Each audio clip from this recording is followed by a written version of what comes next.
Hello and WhatsApp guys, क्या हाल है आपके। मेरा नाम है निखिल और आप देख रहे हैं हमारा यूट्यूब चैनल एनसीईआरटी विद निक। तो दोस्तों, आज मैंने आपके लिए लेके आ गया हूँ क्लास 6 की हिस्ट्री की बुक का 9th चैप्टर, जिसका नाम है खुशहाल गांव और समृद्ध शहर। दोस्तों, इस चैप्टर में हम बेसिकली जानने वाले हैं प्राचीन इतिहास के गाँवों के बारे में और शहरों के बारे में, जो कि उस टाइम के समृद्ध शहर और खुशहाल गांव माने जाते थे। ठीक है दोस्तों, तो बिना किसी देरी के दोस्तों चैप्टर को कर लेते हैं शुरू। तो दोस्तों, चैप्टर का पहला टॉपिक है लोहे के औजार व खेती, यानी कि उस टाइम पे लोहे के औजारों का निर्माण किस तरीके से हुआ, व लोहे के औजारों का निर्माण होने के बाद खेती किस तरीके से दोस्तों प्रारंभ हुई। ठीक है दोस्तों, अब दोस्तों यहाँ चैप्टर को शुरू कर लेते हैं। दोस्तों, यहाँ पर वो देखिए, सबसे पहले दोस्तों लोहे का जो प्रयोग हुआ था वो लगभग 3000 वर्ष से प्रारंभ से माना जाता है। ठीक है, यानी कि ऐसा माना जाता है दोस्तों कि मानव ने 3000 वर्ष से पहले से जो है लोहे का यूज करना प्रारंभ किया। ठीक है, इसके अलावा दोस्तों महापाषाण की कुछ खबरें हमें मिली हैं। वहाँ दोस्तों हमें उन खबरों में शव के साथ साथ कुछ औजार भी मिले हैं। ठीक है, इन औजारों की दोस्तों जो संख्या है वो बहुत संख्या में दोस्तों, काफ़ी संख्या में हमें ये औजार मिले हैं। ठीक है, ये लोहे के औजार महापाषाण कब्रों में। इसके अलावा दोस्तों करीब 2500 वर्ष पहले लोहे के उपयोग में काफ़ी ज़्यादा बढ़ोतरी हुई। ठीक है दोस्तों, मनुष्य ने दोस्तों लोहे का यूज करना तो 3000 वर्ष से पहले से प्रारंभ किया, लेकिन जो इसमें सबसे ज़्यादा बढ़ोतरी हुई वो लगभग 2500 वर्ष पहले हुई। ठीक है दोस्तों, इसके अलावा दोस्तों लोहे के फाल से कृषि उत्पादन की शुरुआत की गई, यानी कि जो दोस्तों लोहे के मदद से दोस्तों फाल बनाया गया और उसको दोस्तों हल में लगाया गया और उसके बाद दोस्तों खेतों की हल से जुताई की गई, जिससे दोस्तों उत्पादन जो है काफ़ी ज़्यादा बेहतर होने लगा। तो दोस्तों इस तरीके से उस टाइम पे लोहे के औजार जो है 3000 वर्ष पहले से जो है यूज करना प्रारंभ किया गया और बाद में इसका इम्प्लीमेंट हमने किसमें किया, कृषि में भी किया। तो दोस्तों ये था हमारा पहला टॉपिक। अब आते हैं दोस्तों अपने नेक्स्ट टॉपिक में। तो नेक्स्ट टॉपिक है दोस्तों हमारा इस चैप्टर का कृषि उत्पादन बढ़ाने के लिए उठाए गए कदम, यानी कि दोस्तों उस टाइम पे कृषि उत्पादन को बढ़ाने के लिए लोगों ने क्या क्या कदम उठाए। दोस्तों सबसे पहले अगर बात करें तो उस टाइम पे कृषि उत्पादन को बढ़ाने के लिए लोगों ने सिंचाई का सहारा लिया। ठीक है दोस्तों, उस टाइम पे दोस्तों सिंचाई एक ऐसा साधन था दोस्तों जिसके द्वारा कृषि अच्छी तरीके से की जा सकती थी, क्योंकि दोस्तों हर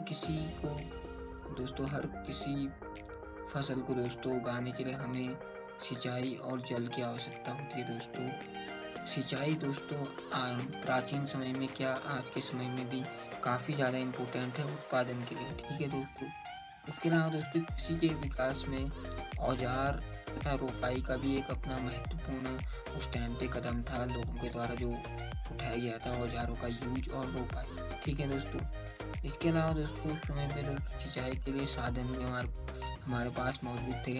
उस टाइम पे दोस्तों काफ़ी मात्रा में नहरें, कुएं, तालाब और कुछ कृत्रिम जलाशय मौजूद थे, जिनके द्वारा दोस्तों सिंचाई के लिए पर्याप्त मात्रा में जल की व्यवस्था यहाँ से हो जाती थी। और जब सिंचाई दोस्तों पर्याप्त मात्रा में होगी तो दोस्तों उत्पादन भी दोस्तों अच्छा खासा होता था। इसके अलावा दोस्तों लोगों द्वारा काफ़ी ज़्यादा परिश्रम भी किया जा रहा था, क्योंकि दोस्तों कहते हैं कि परिश्रम ही सफलता की कुंजी है। ठीक है दोस्तों, तो परिश्रम अगर कोई भी करेगा तो उसे सफलता ज़रूर मिलती है। दोस्तों उस टाइम पे भी लोगों ने जब परिश्रम किया, उन्होंने मेहनत की, तो दोस्तों उन्हें जो है उत्पादन के रूप में दोस्तों लाभ मिला। ठीक है, इसके अलावा दोस्तों कर अदा करने के लिए किसानों को जो है दोस्तों बहुत ज़्यादा उत्पादन करने की आवश्यकता थी, यानी कि दोस्तों उनको बहुत ज़्यादा मेन ज़रूरत बन गई थी, इम्पोर्टेंट एक नीड थी, क्योंकि दोस्तों किसानों ने क्या करना था, टैक्स चुकाना था। ठीक है, तो इस तरीके से उस टाइम पे कृषि उत्पादन को बढ़ाने के लिए दोस्तों सिंचाई से लेके औजारों के यूज से लेके परिश्रम से लेके इतनी सारी चीज़ों का यूज किया गया, इतने सारे कदम उठाए गए। ठीक है। इसके अलावा दोस्तों हमारा नेक्स्ट टॉपिक है कि गाँव में कौन रहते थे, यानी कि ग्राम क्षेत्र में कौन लोग रहते थे, ठीक है। इसमें दोस्तों ग्रामीण क्षेत्रों में उस टाइम पे दोस्तों मेनली 3 तरह के लोग रहते थे, ठीक है, 3 तरह के। ठीक है, उपमहाद्वीप के दक्षिणी तथा उत्तरी हिस्सों में दोस्तों जो उत्तरी हिस्सों के गाँव थे, वहाँ लगभग 3 तरह के लोग रहा करते थे, जिसमें से दोस्तों पहले टाइप के लोग थे प्रधान, ठीक है, जिन्हें हम ग्राम भोजक कहते थे। यानी कि पहले टाइप के जो लोग थे दोस्तों, उनमें आते हैं हमारे ग्राम भोजक या प्रधान, जो कि देश के उत्तरी हिस्से के गाँव के प्रधान होते हैं, ठीक है। और दोस्तों जो दूसरे टाइप के दोस्तों जो ग्रामीण क्षेत्र में उस टाइम पे लोग रहते थे गाँव में, वो थे दोस्तों गृहपति, यानी कि स्वतंत्र कृषक। इन्हें दोस्तों गृहपति भी कहा जाता था। और ये जो है दोस्तों, इनमें से ज़्यादातर जो लोग होते थे दोस्तों, वो छोटे किसान होते थे। तो गाँव में दोस्तों जो दूसरे टाइप के लोग रहते थे, उन्हें स्वतंत्र कृषक या गृहपति कहा जाता है, ठीक है दोस्तों। और दोस्तों जो तीसरे टाइप के लोग थे, जो उस टाइम पे दोस्तों तीसरे टाइप के लोग मौजूद थे, उनमें हमारे आते हैं दोस्तों लोहार कुम्हार, ठीक है दोस्तों। लोहार व कुम्हार जो है दोस्तों, वो तीसरे टाइप के लोग थे जो कि गांव में रहते थे।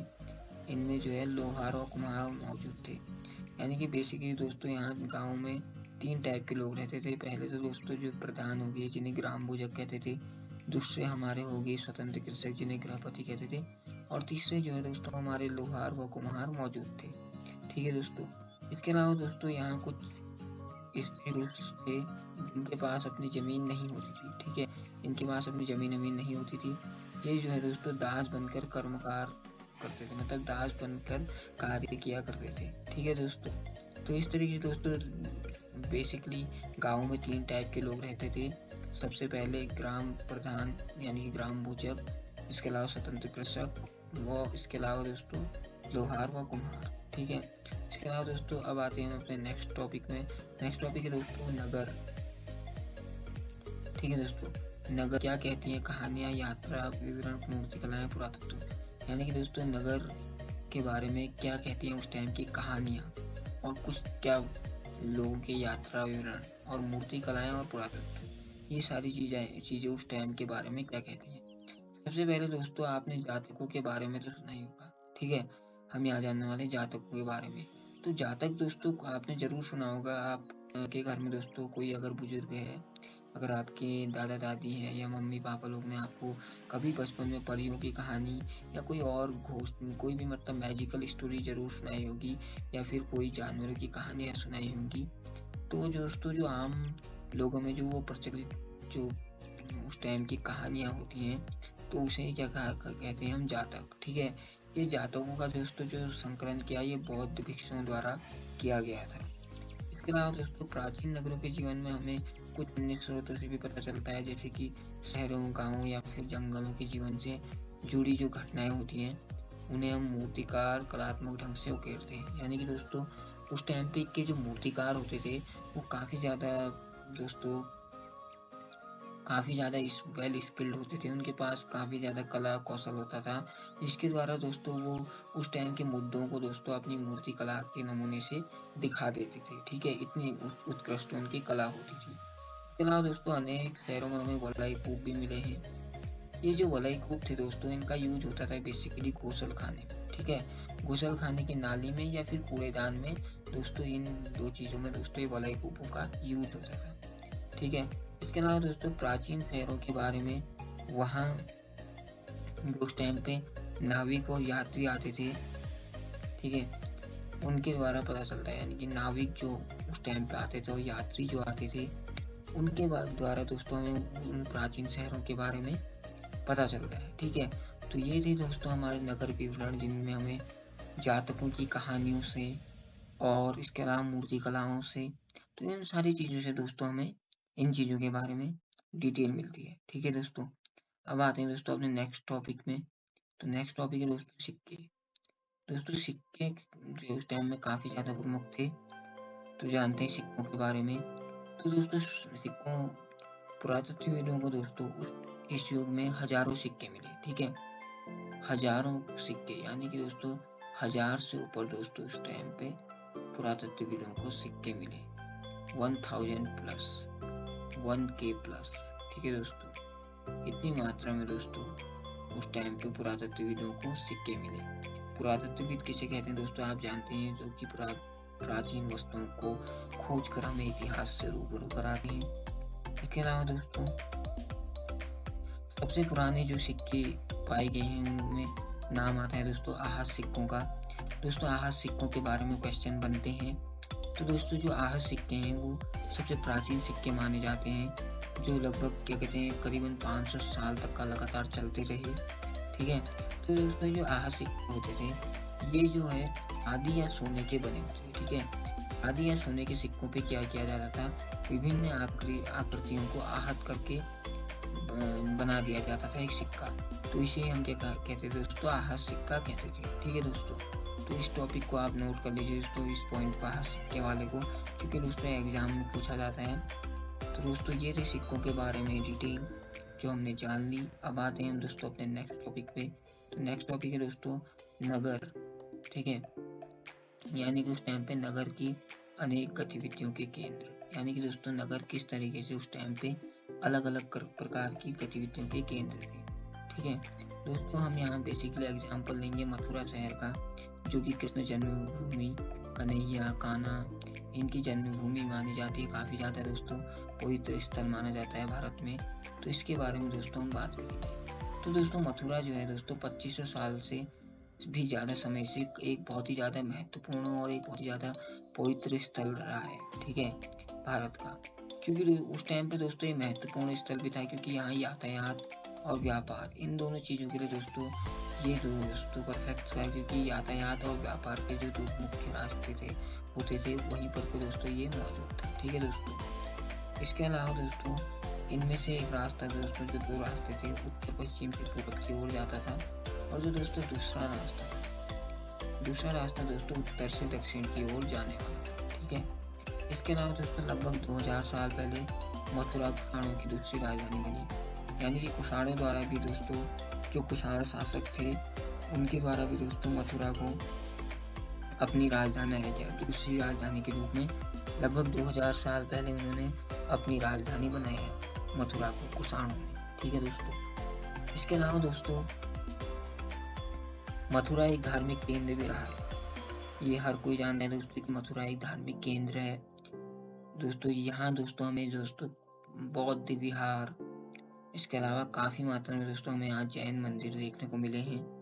इसके अलावा दोस्तों कृष्ण की भगवान की जन्मभूमि तो ये है ही, कान्हा कन्हैया। ठीक है, उनकी जन्मभूमि तो है ही।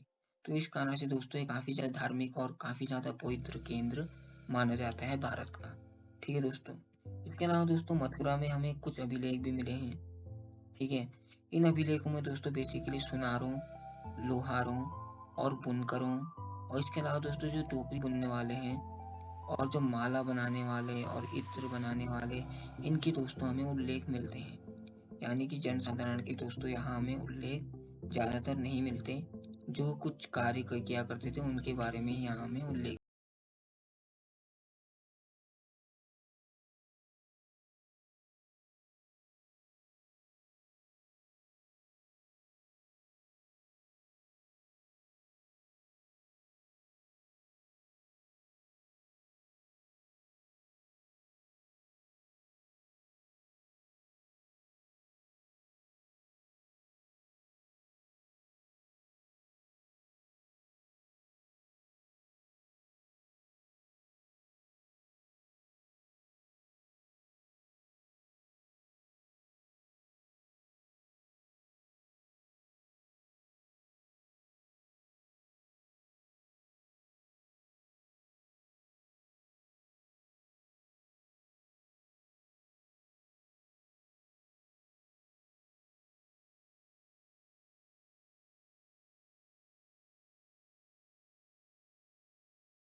हाँ दोस्तों, हमें यहाँ एरेटाइन जैसे मुहर लगे लाल चमकदार बर्तन भी मिले हैं।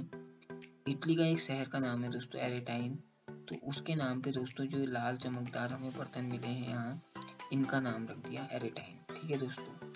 इसके अलावा दोस्तों हमें यहाँ कुछ छोटे-छोटे कुंड भी मिले हैं अरिकामेंडू में, जो संभवतः कपड़े की रंगाई के पात्र रहे होंगे, ऐसा मानते हैं हमारा पुरातत्वविद।